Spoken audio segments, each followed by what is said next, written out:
Chapitre 2. En allant vers la Samarie. Instruction aux apôtres. Jésus est avec ses 12. L'endroit est toujours montagneux, mais la route est suffisamment praticable. Tous se tiennent en groupe et parlent entre eux. Philippe dit : Pourtant, maintenant que nous sommes seuls, nous pouvons le dire. Pourquoi tant de jalousie entre les deux groupes ? Jalousie ? Réplique Jude d'Alphée. Mais non, ce n'est que de l'orgueil. Non, je dis que ce n'est qu'un prétexte pour justifier en quelque sorte leur conduite injuste envers le maître. Sous le voile du zèle à l'égard du Baptiste, on arrive à l'éloigner sans trop mécontenter la foule, dit Simon. Je les démasquerai, dit Pierre. Nous, Pierre, nous ferions tant de choses que lui ne fait pas. Pourquoi ne les fait-il pas ? Simon, parce qu'il sait qu'il est bien de ne pas les faire. Nous ne devons que le suivre. Ce n'est pas à nous de le guider. Et il faut en être heureux. C'est un grand soulagement d'avoir seulement à obéir. Tu as bien parlé, Simon, dit Jésus, qui devant eux semblait absorbé dans ses pensées. Tu as bien parlé. Il est plus facile d'obéir que de commander. Il n'y paraît pas, mais c'est ainsi. C'est certainement facile quand l'esprit est bon, comme il est difficile de commander quand on a l'esprit droit, car si un esprit n'est pas droit, il donne des ordres fous et plus que fous, alors il est facile de commander. Mais comme il devient plus difficile d'obéir quand quelqu'un a la responsabilité d'être le premier d'un lieu ou d'une assemblée, il doit avoir toujours présent à son esprit charité et justice, prudence et humilité, tempérance et patience, fermeté, et pourtant pas d'entêtement. Oh, c'est difficile. Vous, pour l'heure, n'avez qu'à obéir à Dieu et à votre maître. Toi, et non pas toi seul, tu te demandes pourquoi je fais ou ne fais pas certaines choses.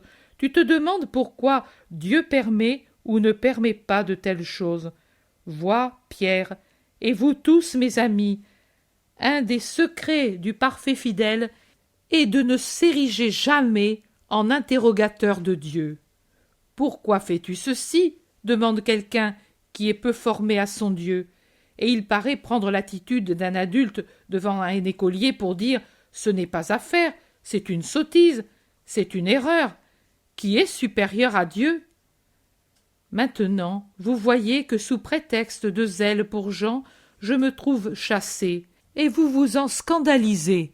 Et vous voudriez que je redresse l'erreur en prenant une attitude polémique à l'égard de ceux qui soutiennent cette façon de voir. Non, cela ne sera jamais. Vous avez entendu le Baptiste par la bouche de ses disciples. Il faut que lui croisse et que moi je diminue. Pas de regret, il ne s'accroche pas à sa situation. Le saint ne s'attache pas à ces choses, il travaille, pas pour le nombre de ses propres fidèles. Lui n'a pas de propres fidèles, mais il travaille pour augmenter le nombre de ceux qui sont fidèles à Dieu. Dieu seul a le droit d'avoir des fidèles. Par conséquent, je ne regrette pas que de bonne ou mauvaise foi, tel ou tel demeure disciple du Baptiste, et de la même façon, vous l'avez entendu, lui ne s'afflige pas qu'il vienne à moi de ses disciples. Il est tout à fait étranger à ces petits calculs statistiques. Il regarde le ciel, et moi, je regarde le ciel. Ne restez donc pas à discuter entre vous s'il est juste ou non que les Juifs m'accusent de prendre des disciples au Baptiste, s'il est juste ou non que cela se dise. Ce sont des querelles de femmes bavardes autour d'une fontaine. Les saints se prêtent assistance, se donnent et s'échangent les esprits sans regret et avec bonne humeur, souriant à l'idée de travailler pour le Seigneur.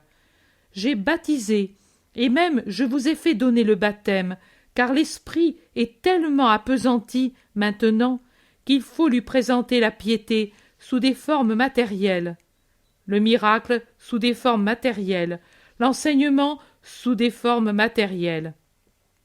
À cause de cette pesanteur spirituelle, je devrais recourir à des substances matérielles quand je voudrais faire de vous des faiseurs de miracles. Mais croyez bien que ce ne sera pas dans l'huile, comme ce n'est pas dans l'eau, comme ce n'est pas dans d'autres cérémonies que se trouve la puissance de sanctification.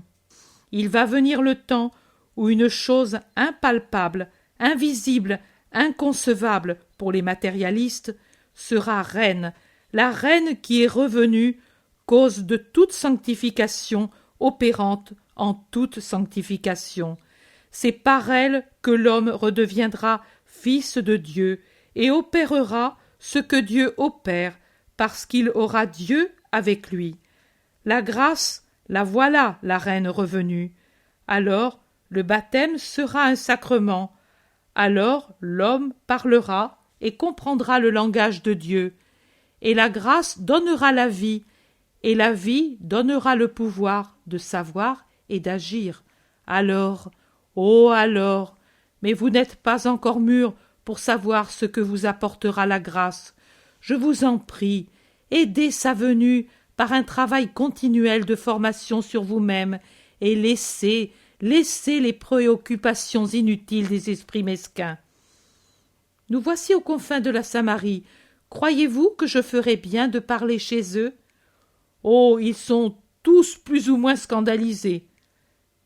En vérité, je vous dis que des Samaritains, il y en a partout, et si je devais ne pas parler là où se trouve un Samaritain, je ne devrais plus parler nulle part. Venez donc, je ne chercherai pas à parler, mais je ne dédaignerai pas de parler de Dieu si on vient m'en prier. Une année finie, la seconde commence. Elle est à cheval entre le début et la fin. Au début, dominez le Maître. Maintenant, voici que se révèle le Sauveur. La fin aura le visage du Rédempteur. Allons, le fleuve s'élargit en approchant de son embouchure. Moi aussi, j'étends le travail de la miséricorde, car l'embouchure s'approche. Nous allons vers quelque grand fleuve après la Galilée, au Nil, peut-être. À l'Euphrate, chuchotent certains. Peut-être nous allons parmi les gentils, répondent d'autres. Ne parlez pas entre vous, nous allons vers mon embouchure, c'est-à-dire vers l'accomplissement de ma mission. Soyez très attentifs, parce qu'ensuite je vous quitterai et vous devrez continuer en mon nom.